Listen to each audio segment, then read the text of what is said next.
당신이 찾던 무서운 이야기 고비의 TV.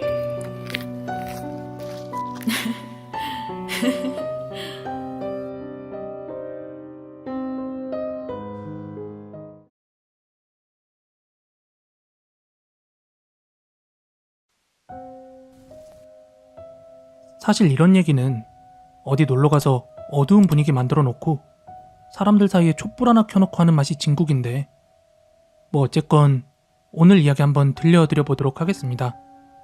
예전에 대학 다닐 때 제 동기 중에 그런 놈이 있었습니다. 쉽게 말해서 귀신 보는 놈? 영화 식스센스처럼 어릴 적부터 귀신을 보고 자란 놈이었죠. 오늘 들려드릴 이야기들은 모두 그놈이랑 있었던 일들입니다. 먼저 간략하게 그놈에 대해서 이야기를 하자면, 제가 00학번이니까 이제 그 당시에는 엄청 분신사바라는 게 흔했거든요. 많이 유행도 했고. 근데 그 분신사바로 이놈이 여자 선배들한테 인기가 엄청 많았어요. 지금 생각해봐도 조금 신기했던 거는 얘가 물어보는 것마다 정말 다 맞추고 그랬거든요. 물론 뭐 100%라고 말하긴 좀 그런데 좀 놀라울 정도로 잘 맞추고 그랬었습니다. 물론 저 또한 뭐 그런 걸 워낙 좋아라 해서 이것저것 물어보기도 물어봤었습니다. 또 이제 그놈이 당시에 제가 살던 방에 앞방에 살고 있어가지고 친해지기도 쉬웠습니다. 아무튼 그러다 어느 하루는 얘가 날 잡고 뭐든지 물어보라고 하더군요. 특이했던 점은 원래 우리가 분신사바라고 하면 두 사람이서 마주보고 하는 거를 생각하잖아요? 하지만 이놈은 분신사바를 혼자서 합니다. 혼자서. 아무튼 그래서 제가 물어봤어요. 당시 제 주민등록번호의 끝번호? 또 당시 여자친구의 전화번호 끝번호. 근데 알려준 적이 없는데 이것저것 다 맞추는 거예요. 너무 신기했습니다. 지금 생각해도. 그래가지고 얘가 그냥 찍어 맞추는 건지 정말 뭐가 있는 건지 제가 결정타로 물어본 게 하나 있었어요. 이거는 정말 제 불알 친구들만 아는 건데, 우리 어머니의 본명을 써보라고 했습니다. 우리 어머니 본명이 워낙 남성스러워서 어릴 적에 할아버지가 예명을 붙여주셨거든요. 근데 이 본명은 제 불알 친구들 말고는 정말 아무도 모르는 그런 사항이었어요. 하여튼 그래가지고 제가 야, 그러면 우리 엄마 본명을 한번 써봐 이랬더니 한참 그 연필을 빙글빙글 돌리다가 우리 어머니의 본명 석자를 딱 써내는 겁니다. 그때는 진짜 놀라서 뒤지는 줄 알았어요. 이제 그놈 얘기는 이 정도로 하고 지금부터는 제가 직접 목격했던 귀신 이야기를 한번 해드리도록 하겠습니다. 이때가 신입생 때였는데 연극영화과였어요. 제가 예전부터 위계질서가 워낙 심해가지고 한번 술을 마시기 시작하면 꼭 해를 보고야 맙니다. 이날도 선배들과 술을 진탕 먹고서 해 뜰 때가 되어가지고 이제 집구석으로 향하는 길이었죠.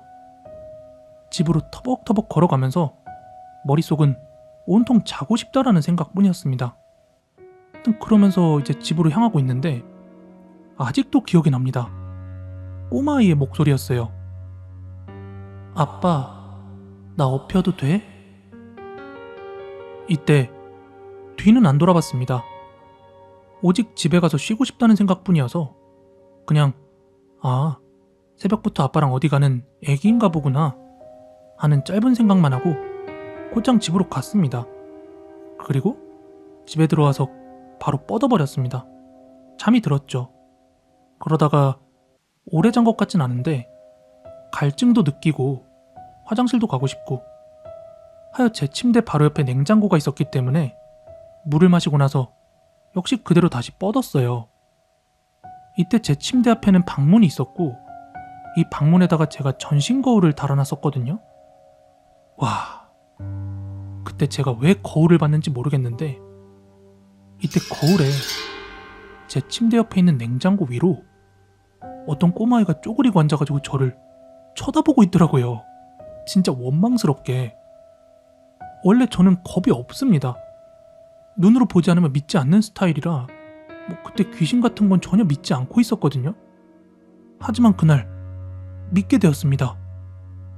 누워있던 그 상태로 술이 다 깨면서 미치겠더라고요. 원래 습관적으로 제가 잘 때 핸드폰은 항상 머리 쪽으로 두거든요. 근데 그 꼬마아이를 보고 손도 안 움직여졌습니다. 이야기하면서도 아직 생생하게 기억이 나요. 청색 멜빵 바지에 흰 티를 입은 꼬마아이가 저를 서글프게 바라보는 바로 그 장면. 이때 저는 핸드폰 잡을 용기도 없었고 또 옷도 홀딱 벗고 있는 상태였습니다. 하지만 이때 제 머릿속에 생각나는 게 딱 하나밖에 없었는데 오직 앞방에 살고 있는 그 귀신 보는 동기놈 생각뿐이었어요. 그래가지고 제 쪽팔림이고 지랄이고 무슨 용기로 그랬는지 자리를 박차고 나가서 걔네 집 문 앞에 가서 막 쾅쾅쾅 문을 두드렸습니다. 빨가벗은 상태로요. 그러자 이놈이 이제 졸린 눈으로 나오더라고요. 이윽고 이제 제 표정을 보더니 이때 저는 아무 말도 안 했는데 갑자기 형 뭐야? 알았다. 기다려봐. 이러면서 이제 곧장 제 방으로 들어가더라고요. 이때 저보고 같이 들어가자고 했지만 제가 나는 못 간다. 난 못 들어간다. 이렇게 거절을 했더니 얘가 그럼 밖에서 기다리라고 이러더니 제 방으로 혼자 들어갔습니다. 문 닫고.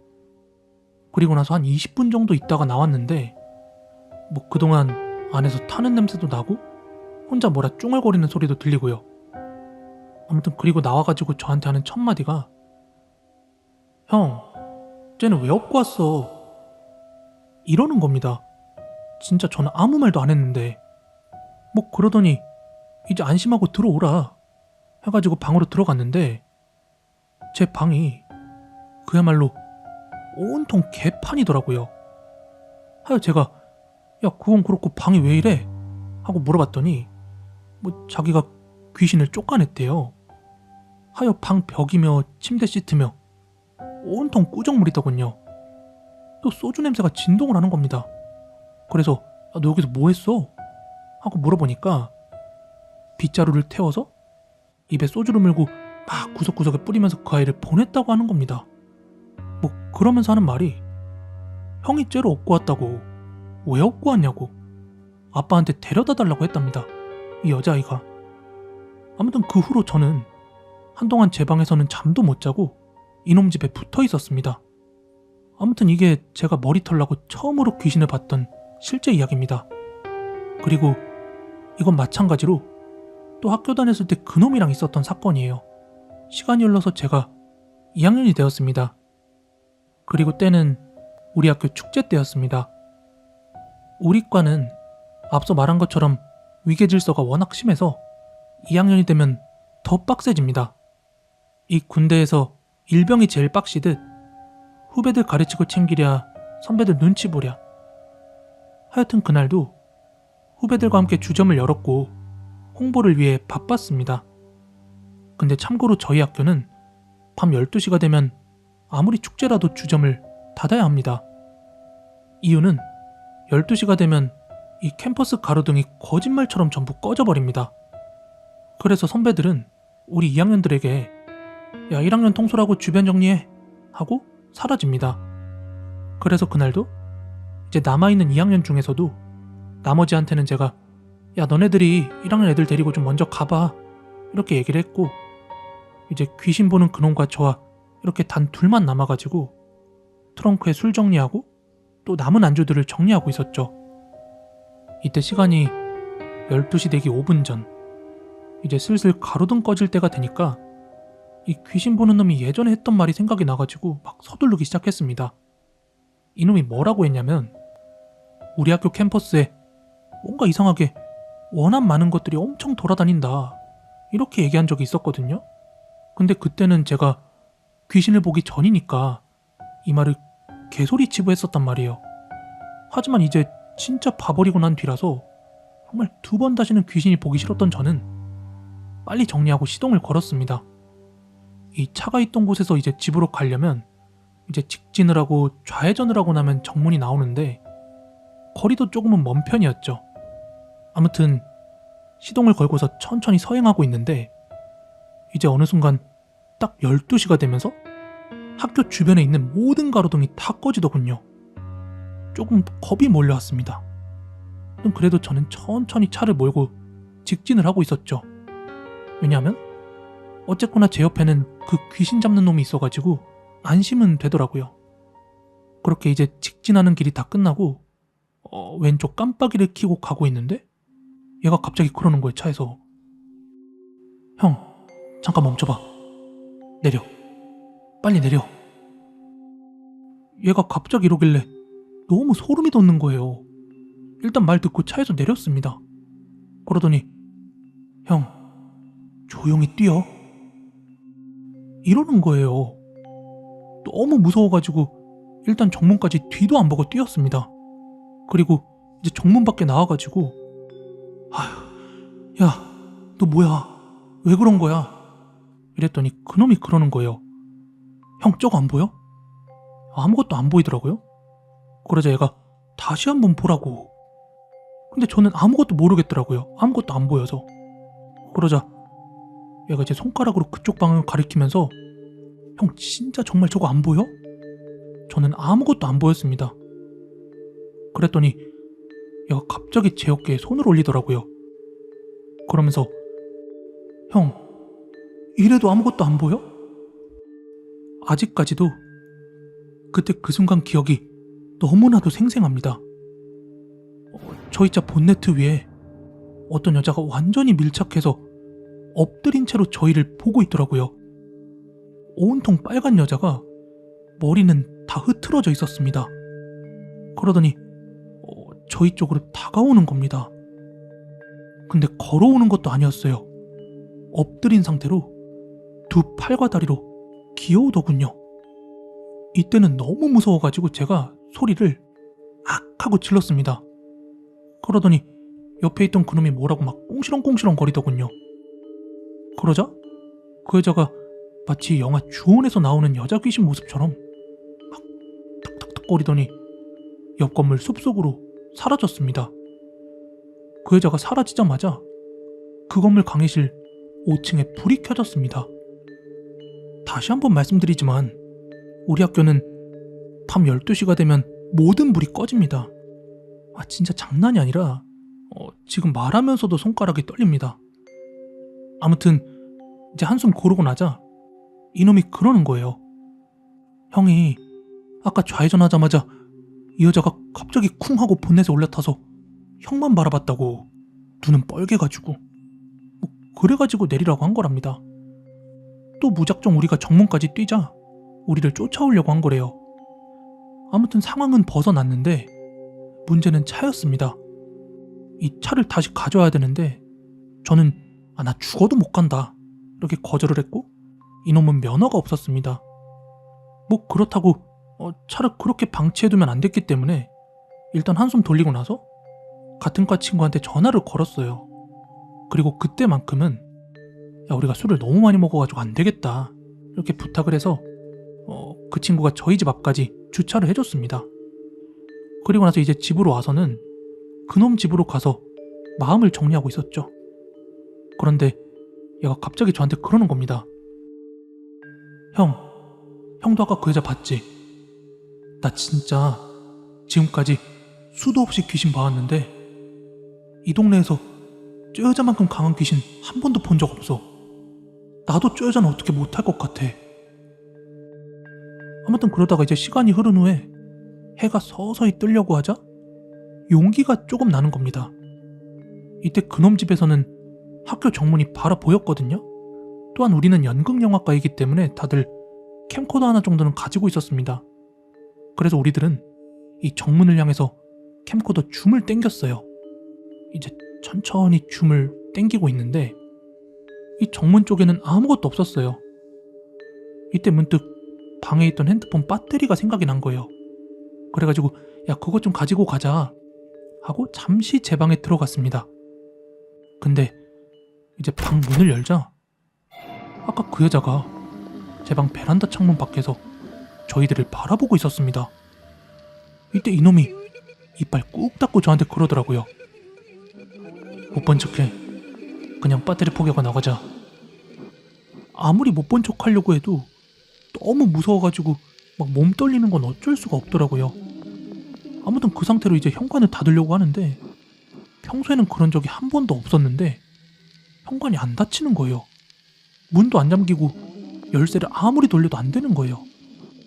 형, 일단 그냥 냅두고 가죠. 이래가지고 그냥 나와서 그날 한숨도 잘 수가 없었습니다. 뭐 해도 떠있지, 이미 학교 갈 시간도 됐지. 아무튼 그렇게 다시 학교 축제 주점을 나가서 너무나도 불편한 몸으로 다시 다른 과에게 주점 홍보를 했습니다. 근데 선배들만 아니었으면 이 주점이고 뭐고 포기했을 겁니다. 믿으실지 모르겠지만 이제 저는 명절 때 촌에 가면 무덤가에 가서 하룻밤 지내고 오는 걸 철칙으로 여기는 사람입니다. 뭐 잠을 자든 안 자든 무덤 옆에서 밤을 지새는 거죠. 이런 짓을 왜 하냐고 물으신다면 뭐 달리 할 말은 없습니다. 굳이 이유를 대자면 그냥입니다. 그냥. 물론 이런 걸로 인해서 담력도 많이 길러졌는데요. 그리고 저는 특수부대 UDT 출신이고 이번에 이야기할 거는 이제 막 제대하고 처음으로 갔을 때 이야기입니다. 때는 작년 추석에 겪은 일이에요. 이미 군대에서 훈련받으면서 수많은 생사를 넘나들었기 때문에 이 간땡이는 부을 대로 부었다고 할 수 있었죠. 그날도 모여서 다 같이 저녁을 먹고 한 새벽 1시쯤에 다 잘 때 혼자 빠져나와서 후레쉬를 들고 산으로 향했죠. 인근에는 가로등도 거의 없어서 한 1m 앞도 잘 볼 수 없는 어둠 속을 뚫으면서 담배를 물고 올라갔습니다.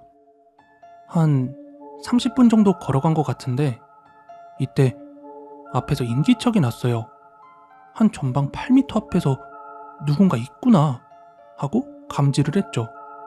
근데 역시나 한 80살 가까이 되던 할머니가 하얀 옷을 입고 서 있더라고요. 또 지팡이를 잡고 허리는 꾸부정했습니다. 어디 가노? 이 밤에? 아, 그냥요. 좀 바람 좀 쐬러 나왔어요. 금방 걷다 들어가려고요. 그려? 뭐 이런 사소한 이야기를 했습니다. 그리고 나서 할머니는 지나가셨어요. 너무 칠흑 같은 어둠 속인데 할머니가 잘 찾아갈 수 있을지 조금 걱정은 됐죠. 아무튼 그렇게 걷다가 이제 산을 타게 되었는데 이 산이 처음에는 그렇게 경사가 급하지 않았어요. 뒷짐을 져도 큰 문제가 없을 것 같았죠. 그러나 조금 더 올라가다 보니까 이 경사가 70도 가까이 되는 것 같았습니다. 손까지 짚어야 할 정도로요. 그래서 길을 잘못 들었나? 하고 생각을 했는데 또다시 거꾸로 가자니 더 힘들 것 같아서 일단 그냥 올라갔죠. 한참을 그렇게 올라가다가 이제 길이 평평해지면서 조금 길이 닦여진 무덤이 나왔습니다. 이 무덤 옆으로 길이 있더군요. 일단 여기서 조금 쉬다 가자 싶어가지고 잠깐 자리에 앉아 쉬고 있었습니다. 담배 한 대를 피면서. 근데 바로 그 순간이었어요. 누군가가 뒤에서 노려보는 듯한 뭔가 그 시선 같은 걸 느꼈습니다. 하여 후레쉬를 비춰보니까 거기엔 아무도 없었어요. 그냥 잠이나 자야겠다 하면서 이제 무덤 옆에 누워서 눈을 감았습니다. 한 1분 정도 누워있다가 몸이 찌뿌둥해가지고 팔을 쭉 뻗고 기지개 같은 걸 켜는데 이 팔에 웬 나뭇가지 같은 게 거칠거칠한 게 있어가지고 반쯤 일어나서 후레쉬를 비추니까 할머니가 옆에 있었어요. 근데 바로 아까 그 할머니였습니다. 이때는 너무 까무러칠 뻔했어요. 할머니가 표정이 없었어요. 그니까 아까 처음 볼 때와는 다르게 뭐 희노애락 이런 표정이 전혀 느껴지지 않았습니다. 할머니는 뭐 이렇다 저렇다 말이 없이 그냥 가더라고요. 그 나무 지팡이를 잡고 꾸부정하게 경사가 70도나 되는 산을, 그것도 산을 잘 타는 제가 한참을 올라온 그 산을 말이죠. 그리고 나서 한 5분 정도 있다가 할머니가 갔던 그 길로 이제 따라갔는데 절벽인 거예요. 아래는 산의 절반이 깎인 절벽이었습니다. 발 아래에는 고인 강이었고요. 길 같은 건 없었습니다. 할머니가 갔던 그 길은 절벽으로 통하는 길이었고 이때 제가 그 길을 되슬러 갔기 때문에 할머니는 딴 곳으로는 가지 않으신 거죠. 어디 간 거지? 혹시 절벽 아래로? 할머니는 어떻게 된 걸까요? 만약에 떨어졌다면 빠진 물소리라도 들릴 텐데 그 어떤 소리도 없었습니다. 조금 오싹한 기분을 느껴서 이번엔 내려가야겠다 싶어 내려가기 시작했죠. 제가 이 산에 올라올 때 막 나뭇가지도 부러뜨려 놓고 이렇게 다 표식을 해놨거든요. 근데 이게 다 저절로 다시 붙어버린 듯 표시해둔 나무조차도 없는 겁니다. 마지못해 이제 별자리를 보기 위해서 하늘을 보았죠. 별이 없었습니다. 올라올 때까지만 해도 그렇게나 많던 별이 말이죠. 그니까 이제 제가 올라온 길이 전혀 없었습니다. 정말 어디 다른 곳에 온 느낌이었습니다. 이때 제가 올라갔던 산이 무덤이 한 서너 군데 있던 산이었습니다. 통상 산에서 길을 잃으면 무덤을 찾으면 산다라는 말이 있습니다. 왜냐하면 무덤이 보통 정남향을 기준으로 잡습니다. 풍수지리적인 요인이라는 거죠. 아무튼 아까 그 할머니 때문에 너무 오싹했던 터라 막 등줄기가 시큰거리더군요. 군대에서조차 이런 경우는 없었으니까요. 현재 제가 있는 곳의 위치나 방향 모든 거를 알 수가 없었습니다. 하여 그냥 제 육감을 믿고서 막 길을 만들면서 무작정 내려갔죠. 근데 왠지 누군가 뒤에서 황급히 저를 쫓아오는 듯 느낌이 들었습니다. 목덜미에 서늘한 기운이 서리더라고요. 뭔가 계속되는 그 느낌에 순간 뒤쪽으로 후레쉬를 비춰봤는데 하얀 속옷을 입은 여자가 서 있더군요. 할머니는 아니었는데 뭔가 육감적으로 나이가 대충 30대 초반 정도 되어 보였습니다. 엄청난 공포였는데 그건 약과였죠. 더 큰 충격은 후레쉬를 비추며 하체를 비춰보니까 다리가 돌아가 있더군요. 그러니까 상체는 저를 쳐다보고 있는데 하체는 그 반대쪽으로 180도 틀어져 있었습니다. 저한테는 발 뒤꿈치가 보이고 있던 거고요. 또 게다가 상체의 팔은 이미 떨어져 나간 상태더군요. 와, 이거 지금 생각해도 너무 아찔해서 어떻게 말로 표현을 못하겠습니다. 무조건 내달렸습니다. 본능적으로 빨리 내려가야 된다는 생각에 막 그렇게 달려가는데 이게 길이 안 나오더라고요. 또 이제 내려가다가 산이 너무 비탈져가지고 균형을 잡아야만 하는 길이 나왔습니다.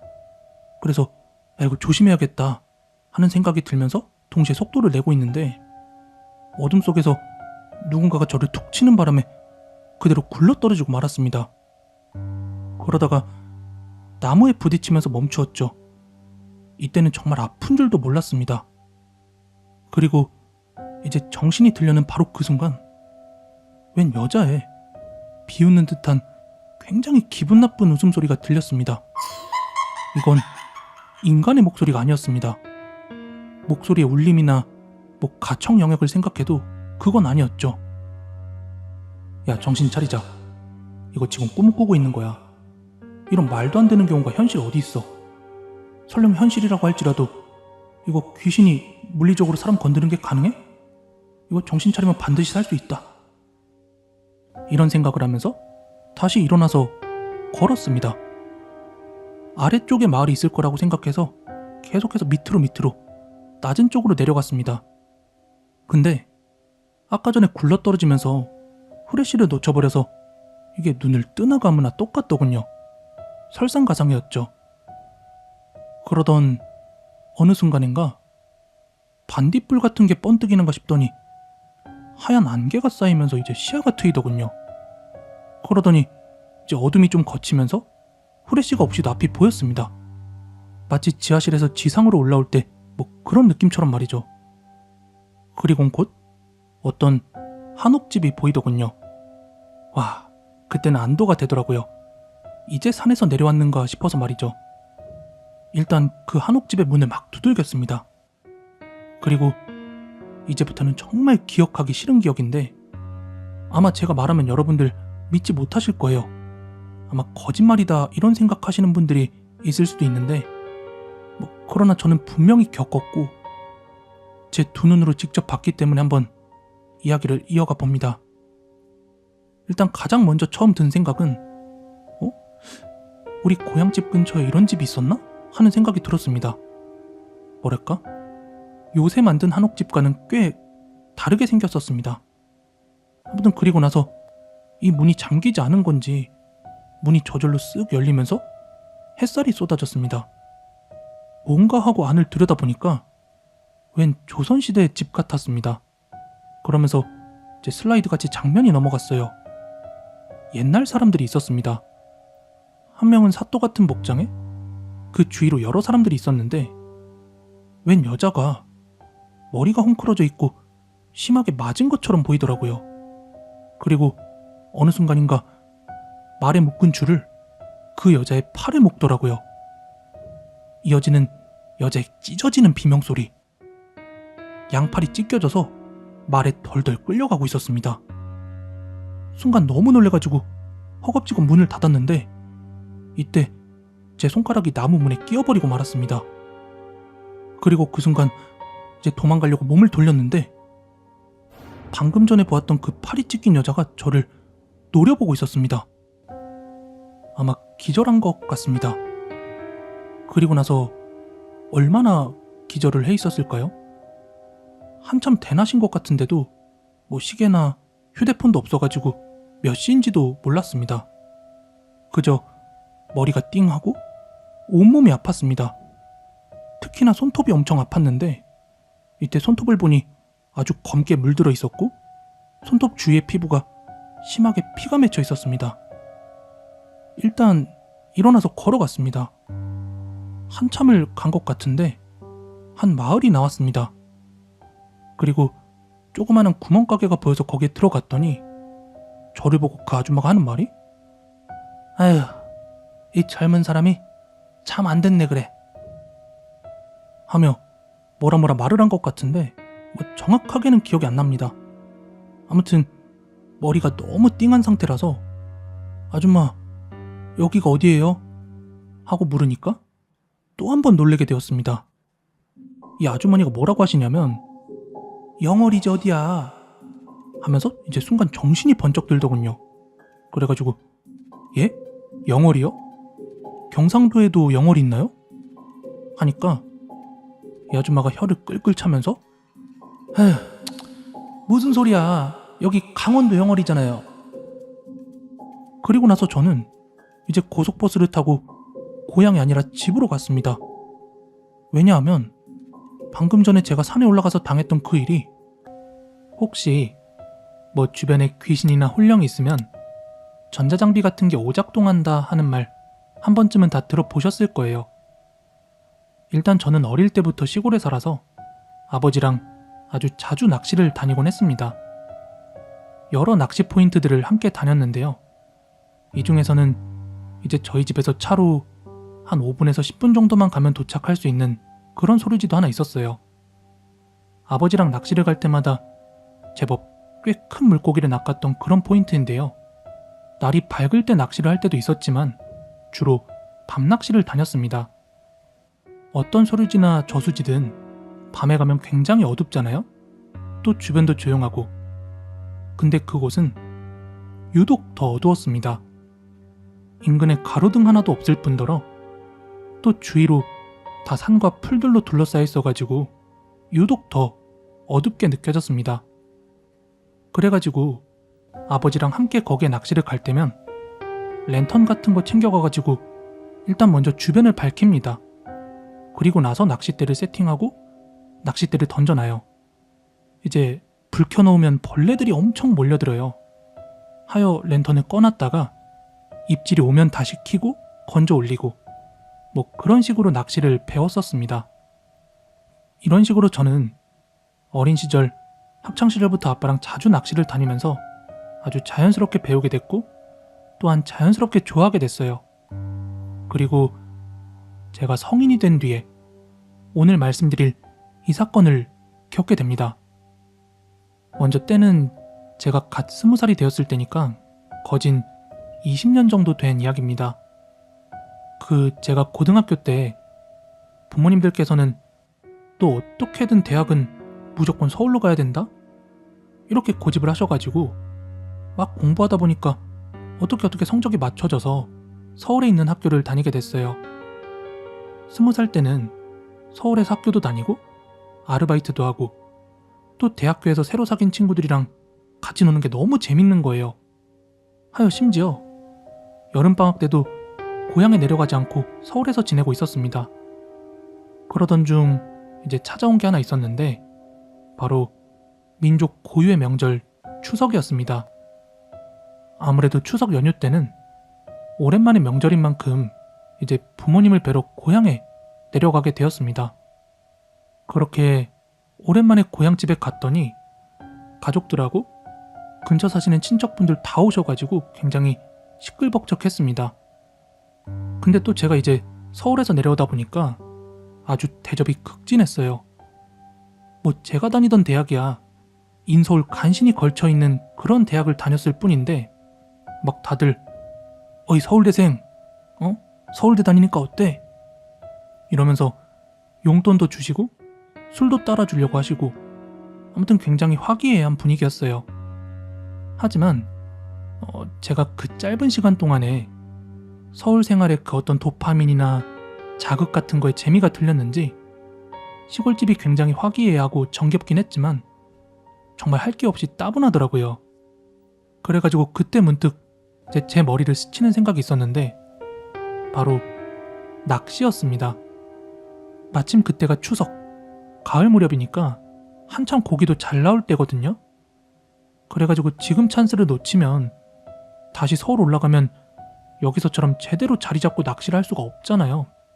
하여 저는 지금이 낚시를 하기 딱 좋은 찬스다 라고 생각을 했죠. 그렇게 저는 혼자 조용히 밤낚시 나가야지 라고 생각을 하면서 그 거실 구석에 있던 낚시 가방을 막 뒤적거리기 시작했어요. 근데 이런 저를 보시더니 아버지께서 한 말씀 하시더라고요. 야, 너 이 시간에 낚시 가려고? 이때 아버지가 술도 좀 드셨고 또 취기도 오르신 것 같아가지고 아, 나 혼자 가도 괜찮아. 아버지랑은 뭐 내일 가겠다. 이렇게 말씀드리고 이제 혼자서 낚시짐을 챙기고 있었는데 아빠가 볼 땐 네 담이 아직 작은데? 그래, 얼마나 있다 오나 보자. 아빠가 이렇게 술이 올라가지고 막 저를 놀리듯이 그렇게 얘기를 하니까 일단 그냥 대꾸하지 않고 혼자 짐 챙겨가지고 나왔죠. 근데 이제 곰곰이 생각해보니까 밤낚시를 아빠랑 함께 간 적은 있어도 저 혼자 가는 건 처음인 거예요. 그리고 사실 여기 집이 완전히 촌이라서 제가 고등학교 때 알게 모르게 면허는 없었지만 동네 근처 정도야 아버지 거 포터 끌고 막 짐도 나르고 그랬거든요. 아빠 술 마셨을 때 운전도 해드리고. 그런 제가 서울에 가자마자 바로 했던 일이 바로 운전면허를 딴 일이었어요. 그래가지고 이제 자랑스럽게 아버지의 포터트럭 짐칸에 낚시 가방을 올리고 아버지랑 자주 가던 그 소류지 포인트로 차 끌고 출발을 했습니다. 요즘에야 외지인들이 낚시를 하러 종종 들어오기도 한다는데 뭐 그 당시까지만 하더라도 외지인을 찾아보기가 정말 힘든 그런 장소였어요. 하여간 한 10분 정도 운전을 한 저는 이 소류지 들어가는 길목 어귀에 차를 세워놓고 이 낚시 장비를 들쳐매고 후레쉬만 든 채로 물가 쪽으로 향했습니다. 사람이 없는 소류지였기 때문에 뭐 물소리조차 없이 그저 귀뚜라미 소리나 풀벌레 소리만 정막을 깨고 들려왔고요. 아주 간간히 하도 들어서 정겨운 고라니 울음소리나 귀신새 소리도 들려왔어요. 아무튼 아빠랑 자주 낚시로 오던 장소라 익숙하긴 했지만 또 막상 혼자 오니까 약간 오싹하기도 하더라고요. 이때 당시 저는 뭐 요즘 같은 성능 좋은 랜턴을 가지고 간 게 아니라요. 그 경비 아저씨들 주로 쓰는 손잡이 달린 랜턴 있죠? 두꺼운 거. 뭐 그런 걸 챙겨 갔었습니다. 근데 아무래도 그 어두운 소류지에서 이 손전등 불빛에만 의존을 해서 채비를 해야 되는데 양손으로 채비를 하잖아요, 낚싯대는. 그래가지고 이 밑둥이 되게 두꺼워요, 그 후레쉬가. 그래서 그거를 밑에다 딱 꽂아두고 불빛이 위로 싸지게 고정을 시켜놓은 다음에 양손으로 낚싯대 채비를 하고 있었어요. 하지만 앞서 말한 듯이 이 불 켜놓고 느긋하게 채비를 하면 오만 날벌레들이 다 모여들거든요.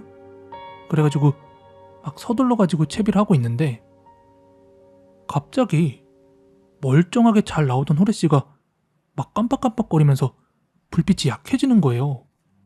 하여 왜 이러지? 배터리가 다 돼가나? 싶어가지고 호레씨를 손으로 툭툭 치니까 다시 곧잘 나오더라고요. 그래서 배터리 접촉이 잘 안 됐구나 싶었죠. 아무튼 그리고 나서 이제 다시 서둘러가지고 채비를 하고 있는데 또다시 호레씨가 깜빡깜빡거리다가 이번엔 아예 꺼지는 거예요. 이때 저는 너무 짜증이 나서 바닥에 있는 손전등을 들고 이렇게 힘을 줘서 몇 번 흔들었는데 이때 몇 번 흔들다가 깜빡깜빡 하더니 마지막에 힘을 줘서 탁 터는데 불이 들어온 거예요. 그리고 이때 저는 기겁을 하고 말았습니다. 이렇게 빠르게 손전등을 한 3-4차례 흔들었는데 마지막에 손을 탁 털면서 불이 들어온 거예요. 근데 이때 후레쉬 불빛이 비추던 자리가 풀이 아주 무성하게 자라있는 곳이었는데요. 그 숲풀 사이로 남자인지 여자인지 분간이 안 되는 사람 하나가 빼꼼 얼굴을 내밀고 있더라고요. 정말 숨 넘어가는 줄 알았습니다. 여러분들 진짜 이런 상황에서 손전등에 불이 다시 들어온다 한들 낚시 계속 하실 수 있겠어요? 이때 저는 태어나서 처음 본 귀신의 모습에 너무 놀래가지고 이때 가져갔던 짐들 전부 다 놔두고 얼른 차를 끌고 집으로 돌아왔습니다. 아무튼 그렇게 집을 나선 지 40분도 채 안 돼가지고 막 식은땀 흘리면서 집으로 돌아오니까 온 가족들의 시선이 저한테 꽂혔어요. 이러던 와중에 술을 드시고 얼굴 빨개진 아버지께서 이야 서울대생 빨리 왔네. 거 뭐랬어. 아빠랑 같이 가야 된다니까. 아직 네 담으로는 안 돼. 이렇게 막 놀리듯이 웃으시더라고요. 또 그러면서 얼른 씻고 방 들어가서 자래요.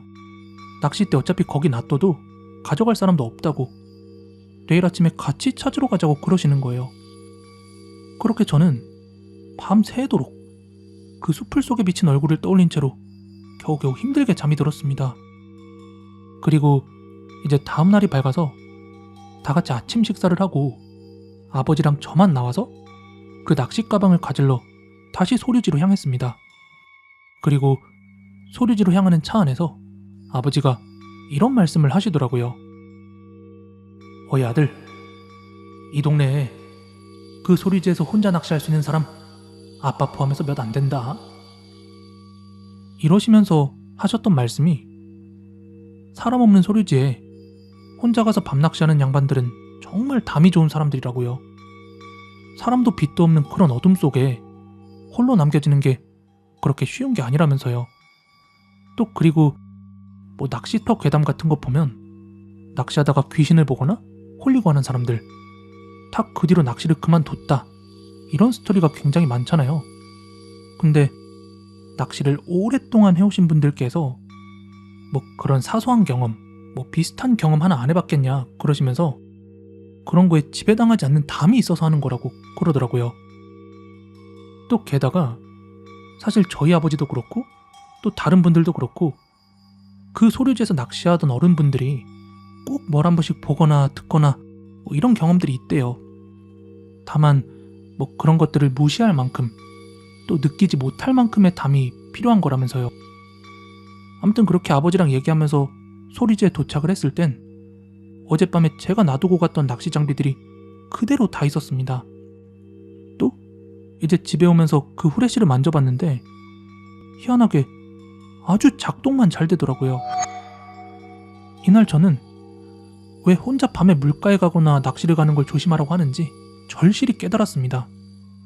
희한하게도 아버지랑 함께 밤낚시를 다니는 동안에는 단 한 번도 그런 경험을 못했기 때문이죠.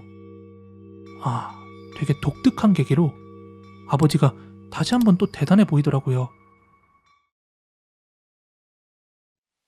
제가 제기동 살 때 겪었던 실제 이야기입니다.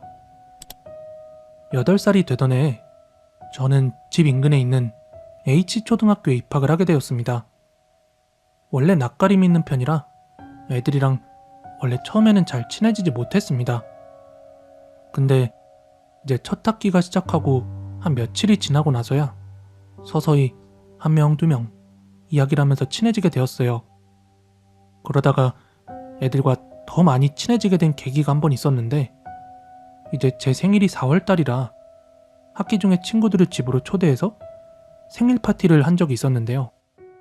이때 애들이랑 조금 많이 가까워질 수가 있었습니다. 근데 이제 동훈이라고 원래 엄청 가까운 친구 뭐 그런 건 아니었거든요. 근데 얘가 유일하게 선물로는 제가 갖고 싶었던 미니카를 선물로 준 거예요. 이때 당시 미니카가 아마 문방구에서 못해도 한 5,000원 정도 했을 겁니다. 이걸 계기로 동훈이랑 많이 친해지게 되었습니다. 아직도 기억이 나는데 동훈이가 또래들에 비해서는 굉장히 조용조용했고 또 지금에 와서 돌이켜보면 되게 의젓했던 것 같아요. 또 동훈이는 한 살 터울에 유치원 다니는 여동생이 있다고 했는데 유독 여동생 자랑을 많이 했던 것 같습니다. 그림도 잘 그리고 피아노도 잘 친다고요. 그래가지고 뭐 그런갑다 하고 있다가 한 번은 이제 걔네 집에 놀러 가게 되었습니다. 파출소 근처에 있는 한 주택 건물이었는데요. 그 건물 앞에 도착을 해서 계단을 올라갔습니다. 그리고 얘가 문 열어달라고 문을 쾅쾅쾅 두드리는데 내심 기대를 했던 것 같아요. 얘네 어머니가 무섭지는 않겠지? 또 동생은 어떤 애인지 말이죠. 아무튼 그렇게 친구가 문을 두드리자 어머니가 나오셔가지고 문을 열어주셨습니다. 근데 되게 반갑게 맞아주셔가지고 경계심이 확 풀리고 말았습니다. 너가 코비구나. 반갑다. 어서 들어와. 현관을 지나서 제 작은 거실을 둘러보며 이 친구네 방으로 들어가는데 동생이 안 보이는 거예요. 유치원이 안 끝났나? 뭐 그런 생각을 하면서 친구 방에 잠시 앉아 있었습니다. 그리고 그 사이에 친구 어머니께서 먹을 거를 준비해서 방으로 가져다 주셨는데 이때 제가 어머니께 물어봤어요. 아줌마, 동생은 유치원 갔어요? 이러자 이제 친구가 당황한 표정을 짓더니 어머니는 표정을 확 정색을 했던 게 기억이 납니다. 왜 제가 그 기억을 하고 있냐면 이 정색하는 표정이 어머니가 뭔가 화난 표정인 줄 알았어요. 아무튼 곧 다시 표정을 푸시더니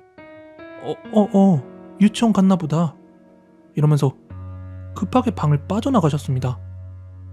아무튼 일단 이 준비해주신 과자가 반가워서 친구랑 과자를 먹다가 이제 곧 방바닥에 퍼즐을 부어놓고 퍼즐을 맞추면서 놀고 있었습니다. 한참을 그렇게 퍼즐을 맞추면서 놀다가 친구가 오줌을 싸고 온다면서 화장실로 향하는데 이 열려있는 문 밖으로 누군가가 서 있는 게 보였어요. 반팔에 반바지를 입은 여자였는데 당연히 저는 얘 동생인 줄 알았어요. 근데 조금 이상했던 건 얘가 분명히 동생 엄청 착하고 귀엽다고 자랑을 엄청 했었거든요. 근데 얘가 표정도 없이 뚫어져라 저를 쳐다보고 있길래 뭔가 화난 건가? 낯을 가리는 건가? 막 이런 생각을 하다가 한참 동안 눈이 마주치니까 제가 이렇게 손을 흔들었어요. 그랬더니 갑자기 시야 밖으로 탁탁탁 뛰어가면서 사라졌습니다. 그래가지고 이제 오줌을 싸고 돌아온 친구에게 너 여동생 유치원 끝났나봐 하고 이야기를 하자 얘가 저한테 뭐라고 했는 줄 아세요? 너도 내 여동생 보이지? 이러는 겁니다. 그래가지고 보인다고 했죠. 아무튼 그러자 갑자기 얘가 엄마한테 쪼르르 달려가더니 엄마! 코비도 동생 보인대! 이러면서 엄마한테 쪼르르 달려가서 이야기를 했고 웬일인지 이 친구의 엄마는 굉장히 당황한 표정? 내지는 좀 서두르는 표정으로 막 저한테 이제 그만 놀 시간이 됐다. 혼자서 집 갈 수 있지? 이러더니 막 저를 집 밖으로 내쫓듯이 내보냈습니다. 어린 나이였지만 좀처럼 그 상황은 이해할 수가 없었습니다. 더 이상한 건 바로 다음 날부터 동훈이가 학교에 나오지 않았고 왜 안 오나 싶어가지고 제가 그 집에 찾아가서 문을 두들겨 봤는데 분명히 안에서 TV 소리는 들리는데 문을 열어주지를 않더라고요. 아무튼 그리고 며칠 뒤에 이제 선생님으로부터 들은 소식이 동훈이가 다른 학교로 전학을 갔다는 이야기였습니다. 그리고 같은 해 여름방학 때 우리 학교 친구들 어머니들께서 우리 집에 커피 마시러 놀러 왔다가 어머니랑 함께 했던 이야기를 제가 옆에서 얻어듣게 되었습니다. 무슨 이야기였냐면 이제 같은 반이었던 전학간 동훈이 있죠. 이 동훈이네 동생이 동훈이가 초등학교 입학하기 직전에, 그러니까 작년이죠, 여름에 물놀이 사고로 익사해서 죽었다는 이야기였습니다. 뭐 다른 이야기는 모르겠고 여기까지 들었거든요. 근데 이제 동훈이네 집, 동훈이 동생 이야기가 나오니까 이야기를 주워듣던 저는 엄마한테 그랬어요. 엄마, 나 걔네 집 놀러 갔다가 동생 봤는데? 하고 이야기하니까 이제 거기 있던 아줌마들 전부 다 당황하는 표정이 보였어요. 또 엄마도 놀래가지고 아, 얘가 큰일 날 소리 하네 막 이랬던 기억이 납니다. 어디 가서 그런 소리 하고 다니지 말라고요. 뭐 구체적으로 이유는 설명해주지 않았지만 이때 저는 제가 내가 귀신을 본 거겠구나 하고 눈치를 채고 있었습니다. 아무튼 그리고 나서 좀 나이를 먹고 나서 어머니와 다시 한번 이때 이야기를 한 적이 있었거든요. 근데 제가 그 이야기를 했을 때 엄마도 그렇고 아줌마들도 엄청 시겁했다고 합니다. 막 심지어 그런 이야기도 했대요. 어린아이들이라서 영이 맑아서 그런 게 보이나? 진짜 그런 얘기를 했다고 합니다. 원래 어머니께서도 이 동훈이네 집에 대해서는 제대로 아는 바가 없었는데 지인들에게 동훈이의 전학 소식과 함께 처음 들은 이야기가 입학 전에 동훈이의 동생이 죽어서 어머니도 정상은 아니었던 것 같다 하는 이야기였대요. 뭐 어릴 때라서 기억이 잘못 입력됐다고 하기엔 그날 제가 봤던 어린 여자의 모습이 기억에 너무너무 선명합니다. 뭐였을까요? 정말 죽은 동훈이의 동생이었을까요? 이거 되게 오래전의 이야기인데요. 예전에 고3 때 저하고 가장 친했던 친구가 해준 이야기고요. 본인 피셜 100% 실화라고 합니다. 이거 처음 들었을 때가 제가 고등학교 3학년이었는데 이 이야기 해준 제 친구 있잖아요. 얘가 공부를 워낙 잘해서 이때 자연계열에서 전교 2등 정도 했었습니다.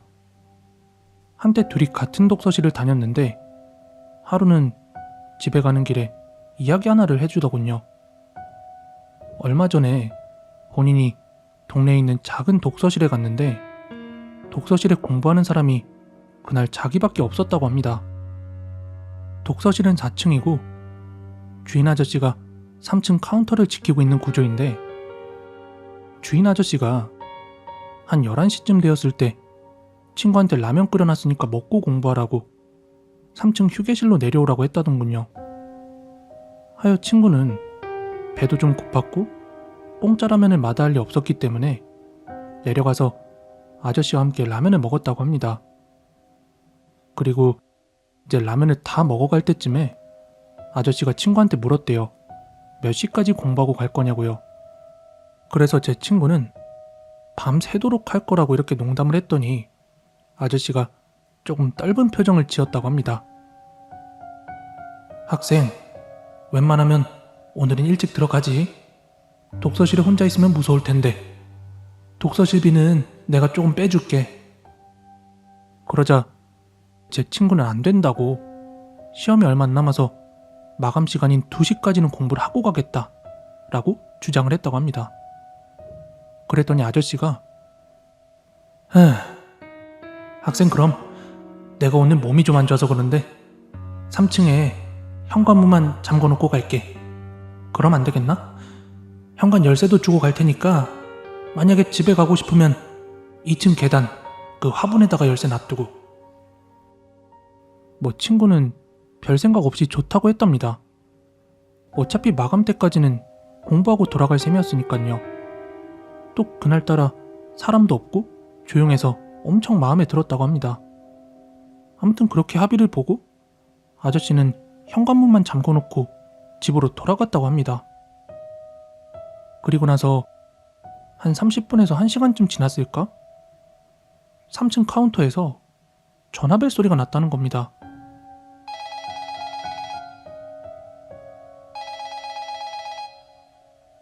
이때는 차 소리도 하나 나지 않을 정도로 엄청 조용한 시간이다 보니까 이 3층에서 울리는 전화벨 소리가 4층에서 들어도 엄청 크게 들렸다는 거예요. 근데 이게 한 번만 울리고 멈추는 게 아니라 계속 전화가 걸려오면서 주기적으로 울리길래 얘가 짜증이 나서 결국 3층 카운터로 내려가서 전화를 받았다고 합니다. 여보세요? 여보세요? 학생. 나 거기 주인인데 공부하는데 미안해. 근데 혹시 누가 문 열어달라고 하면 절대로 열어주면 안 돼. 절대 안 돼. 근데 혹시 학생 문 한 번이라도 열진 않았지? 네? 아직 한 번도 안 열었는데요? 그래, 잘했어. 혹시라도 누가 문 열어달라고 소리쳐도 절대로 열어주면 안 돼. 아저씨의 진지한 말에 친구는 등골이 오싹해졌다고 합니다. 그렇게 아저씨의 전화를 받고 한 30분 정도 공부를 더 하고 도저히 찝찝해서 공부할 생각이 안 들기도 하고 또 어차피 곧 있으면 마감 시간 근처기도 하고 해서 결국 이제 짐을 싸고 독서실을 나가려고 했다고 합니다. 그런데 딱 그때쯤에 계단 쪽에서 발자국 소리가 났다는 겁니다.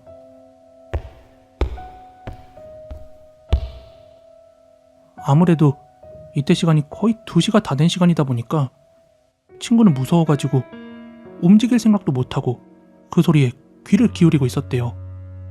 또각또각하고 발소리가 들리니까 2층으로 가는 거겠지, 2층으로 가겠지 하고 생각을 했는데 이 발자국 소리가 3층까지 오는 소리가 들리더니 덜컹덜컹 현관문 치는 소리가 났다고 합니다. 이때 친구는 숨소리도 내지 않고 그대로 가만히 있었다고 합니다. 문 열어주세요. 문 열어주세요. 사람 있는 거 알아요. 문 열어주세요. 저 4층에 공부해야 돼요. 빨리 문 열어주세요.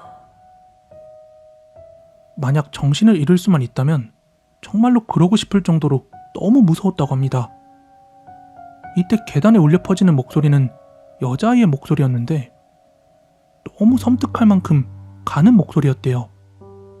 그리고 한 10분 정도 그렇게 문을 열어달라고 막 문을 두드리더니 잠시 뒤에 곧 조용해지더랍니다.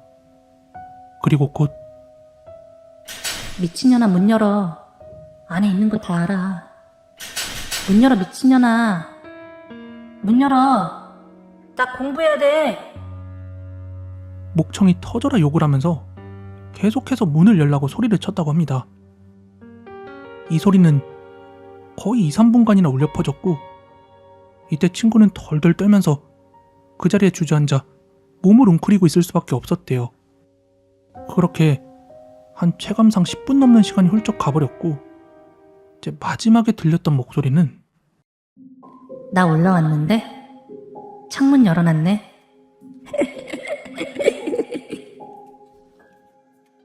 이러며 4층에서 들려왔다고 합니다. 이때 너무 놀라서 친구는 정신을 잃고 말았고 아침 8시가 돼서야 이제 출근한다고 나왔던 그 독서실 아저씨 덕분에 무사히 깨어날 수 있었다고 합니다.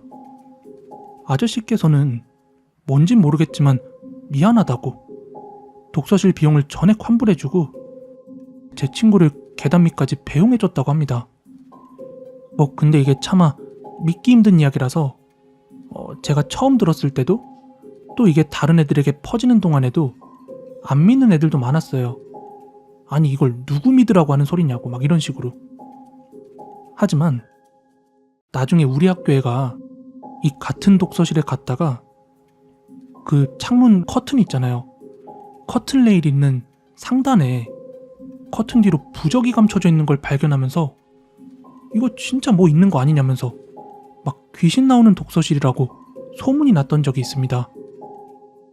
정말 그 독서실에 뭔가 있긴 있었던 걸까요? 현재 그 독서실은 아파트 단지가 재건축이 되면서 새로운 상가가 들어오면서 그때 그 흔적은 전혀 남아있지 않습니다.